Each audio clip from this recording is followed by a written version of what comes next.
Hoy nos ocupa un tipo muy controvertido al interior, que lo fue al interior de las Autodefensas Unidas de Colombia y un actor principal de todo el tema paramilitar en el Magdalena Medio, en Puerto Boyacá, en el departamento de Caldas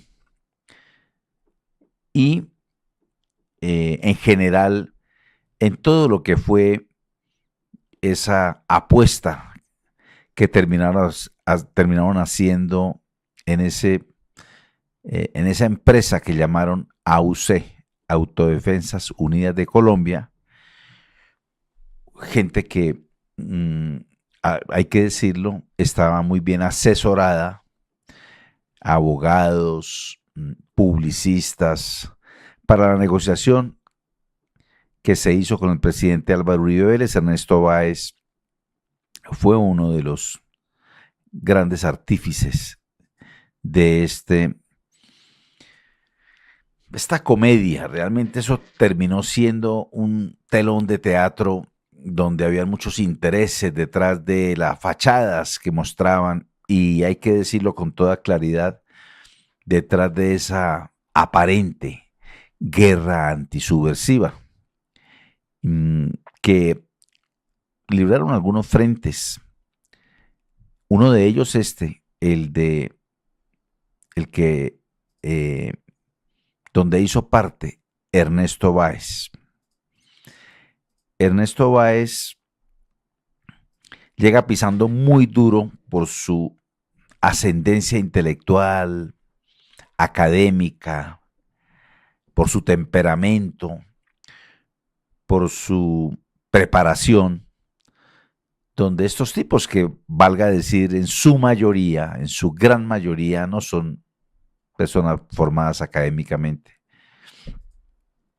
Tal vez vea usted, en la guerrilla sí encuentra uno algunas personas mucho más preparadas académicamente, que lo que uno observó en las autodefensas. Ellos finalmente tuvieron que echarle mano a profesores como Orián Jiménez, por ejemplo, quien entiendo dictaba clases en la Universidad de Antioquia o en la Universidad de Medellín, un reputado profesor, y otros, pero realmente el tema académico brillaba por su ausencia.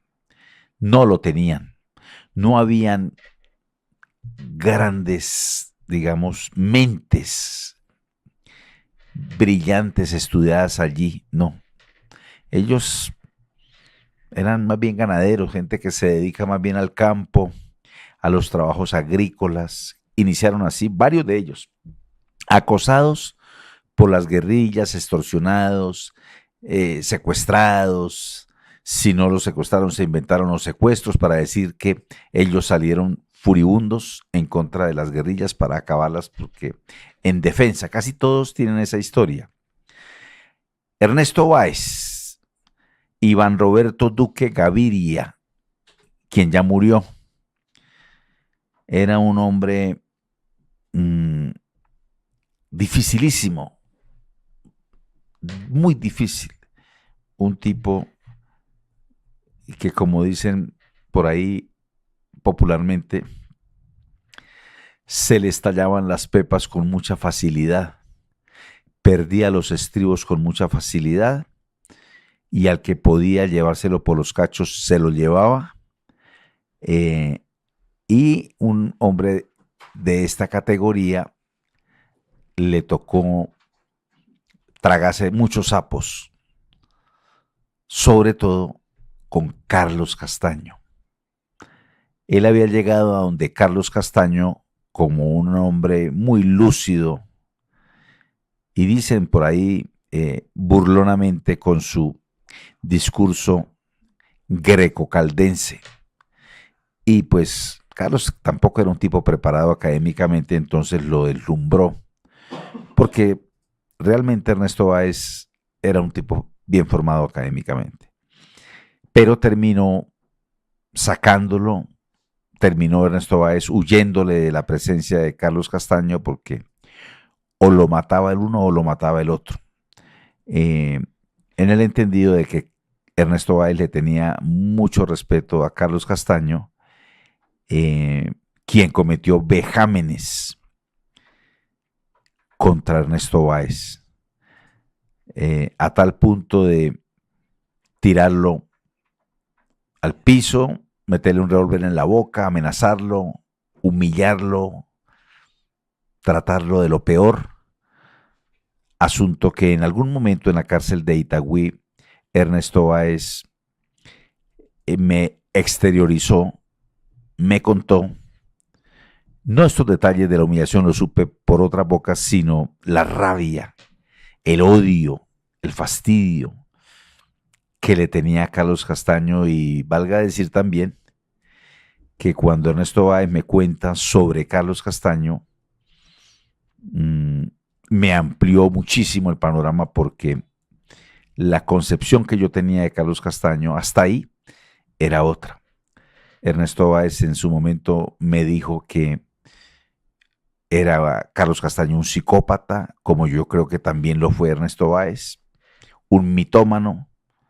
Seguramente Ernesto Báez también tenía visos de mitómano. Seguramente por eso no se soportaban. Y le tocó venirse a Ernesto Báez con Carlos Mario Jiménez, alias Macaco, y sobre todo con Julián Bolívar, al centro del país. Ellos habían empezado allá en Urabá con las autodefensas campesinas de Córdoba y Urabá, y se vinieron y montaron su campamento en San Blas, en el sur de Bolívar, y se fueron fortaleciendo con el bloque central Bolívar, como se fue fortaleciendo también Ernesto Báez ya en esos diálogos y con sus discursos en medio, digamos, de estos hombres que, repito, no eran personas muy bien preparadas académicamente. Seguramente por ahí Jorge 40 y tal vez Salvatore Mancuso, algo, por lo menos habían pasado por la universidad. Los otros, creo que difícilmente.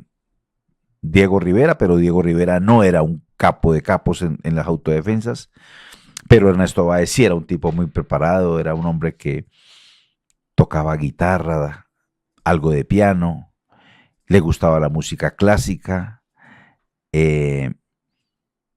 pero era un tipo absolutamente desconcertante. Luisa, ¿qué sabes de Iván Roberto Duque Gaviria, alias Ernesto Báez de la Serna? Sí, primero queremos agradecer a todas las personas que están conectadas con nosotros el día de hoy. Les recordamos que nos pueden seguir en nuestras redes sociales como Facebook, Instagram, TikTok, X y demás.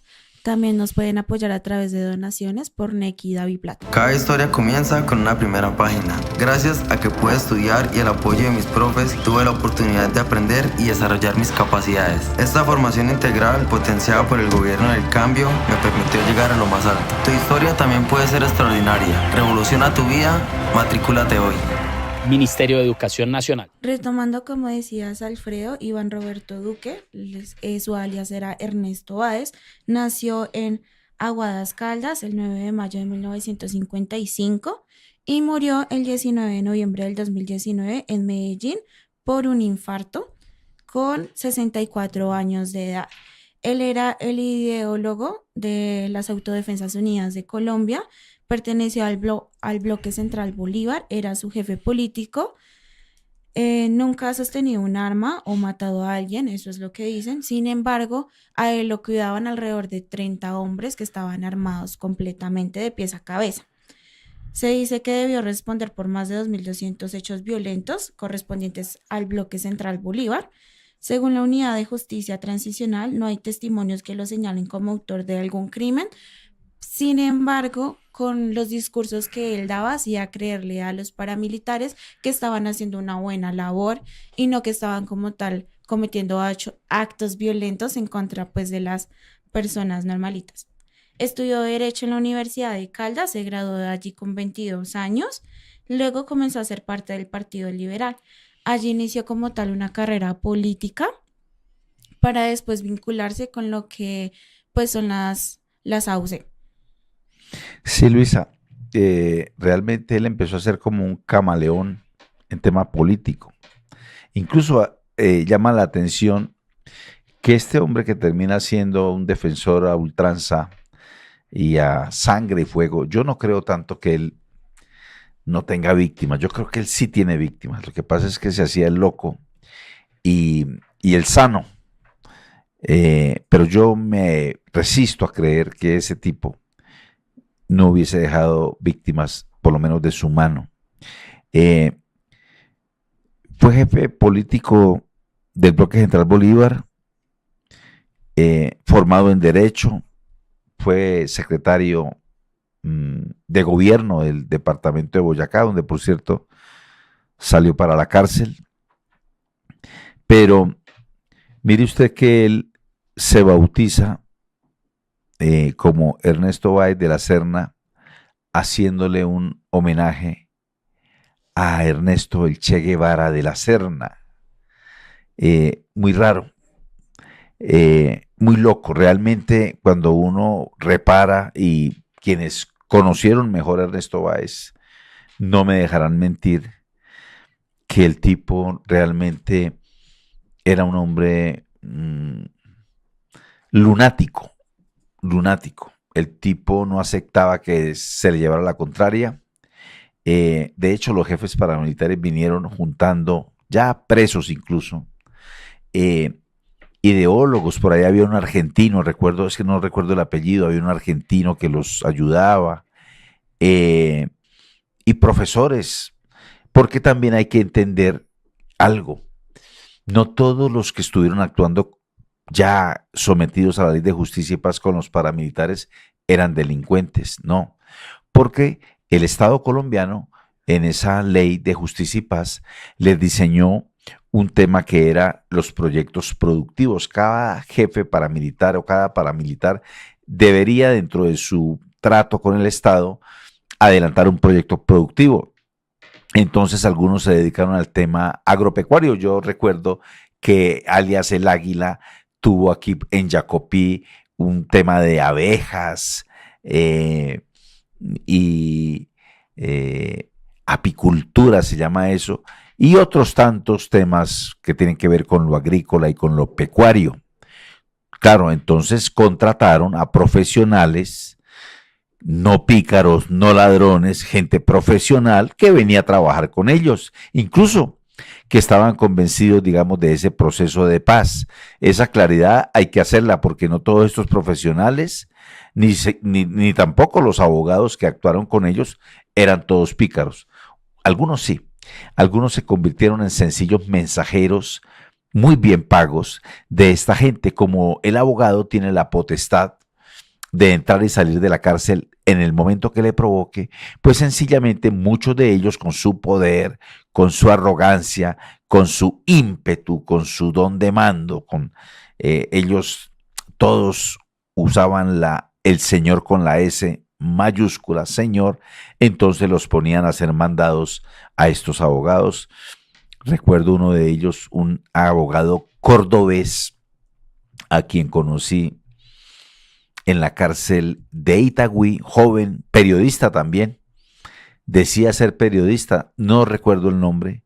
Lo único que recuerdo es que este señor, cualquier día estando en la ciudad de Medellín, ya muy avanzados los diálogos, ya esta gente sometida, todo el mundo preso, le metieron una bolsa en la cabeza y lo asfixiaron. Creo que lo mataron junto a otra persona en un hotel, en un apartamento de la ciudad de Medellín.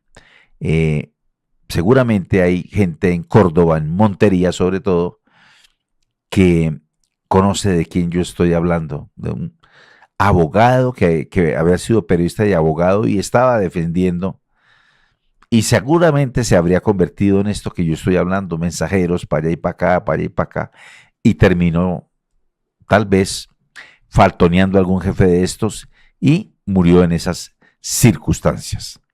Ernesto Báez alimentó ideológicamente a Carlos Castaño. Yo sí trabajé en casa de familia a disgusto de mis hijos y del marido. Que yo me casé sin saber para qué se casaba uno. Un pesito más que le den a uno. Que me llegan en tan buen tiempo. Con eso es que yo pago los servicios. Señor presidente, estoy muy agradecida por lo que ha hecho por nosotros. Que Dios lo bendiga y le dé muchos años de vida. Palpitando realidades. Prosperidad social. Ayúdanos a seguir con nuestra labor periodística a través de nuestro NECI DaviPlata 310-779-3518. Se está evaluando es que más adelante sí sea para todos. Lo que necesita el país. Pedí que me sacaran de allá. Un agradecimiento a todos por su sintonía aquí en el tercer canal. Métase en la mente de un delincuente, de un ladrón. A una nueva entrega de Periodismo sin Corrección. Pasión todo locura y estamos muy contentos. De las calles del sur. Digo, la señora, ¿me da un expreso, por favor?